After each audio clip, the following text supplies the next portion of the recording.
What if a single decision, made in the quiet corridors of faith, could ripple across continents, reshaping the destiny of millions and rewriting the future of Christian fellowship in a land where the gospel had long walked in silence? This is the untold story of Chief Apostle Richard Fehr, District Apostle Noel Barnes, and the audacious China Mandate.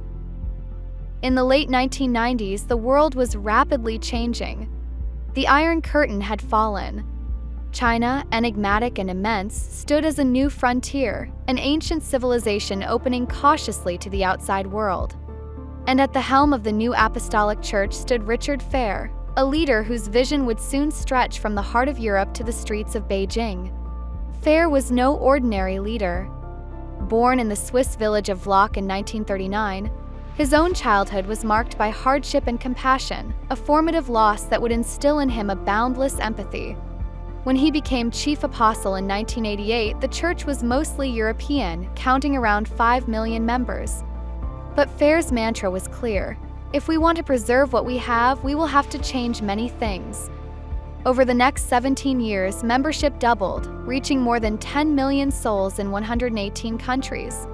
But Fehr's true genius lay not just in numbers. He believed that the church must be a living, breathing community, one willing to reach out, to adapt, and to serve even in the most challenging of environments. In South Africa, another story was unfolding. District Apostle Barnes, a leader shaped by the vibrancy and struggles of his homeland, was about to receive a call that would change his life and the future of the church in China. In the late 1990s, Richard Fehr gave a quiet but momentous mandate to Barnes: lead the efforts for the new apostolic church's legal recognition in mainland China.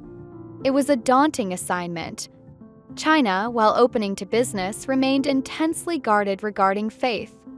For the church, the path ahead would be treacherous, filled with political sensitivities, regulatory hurdles, and cultural complexities.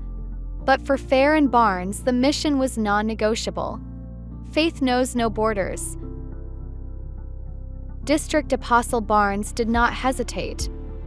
He assembled a skilled task team, their objective clear: prepare the way, forge connections, and navigate the labyrinthine bureaucracy of China. Early on, the team understood that diplomacy would be as vital as doctrine.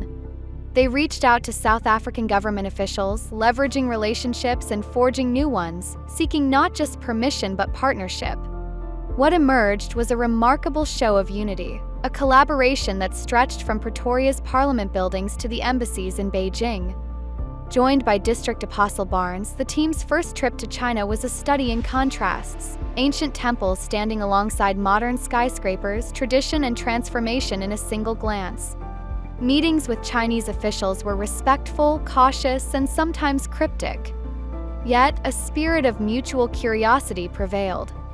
During these early talks, something unexpected happened. The Chinese authorities, intrigued by the cultural and musical richness of the new apostolic church, extended an invitation. Would a choir from the new apostolic church in Cape Town visit Beijing and perform? It was a breakthrough. A door had been nudged open, not through confrontation, but through the universal language of music. Peter Lambert was known for his passion and precision, a conductor whose choirs could stir the soul. The task before him now was unlike any other: assemble a choir of men who would travel halfway around the world, representing not just their faith, but the hope of cross-cultural connection. For weeks, the choir rehearsed tirelessly. This was more than a musical mission. It was an act of faith. The songs they chose were carefully selected: melodies to inspire, lyrics to transcend language, every note a prayer for unity. Finally, in March 2000, their bags were packed, tickets in hand. Choir gathered with family and friends at the airport. Emotions ran high. Tears, prayers, and hopeful farewells echoed through the terminal. As the male choir touched down in Beijing, a new chapter began, not just for them, but for the church and for the promise of fellowship in a land long considered unreachable. This is where our story truly begins.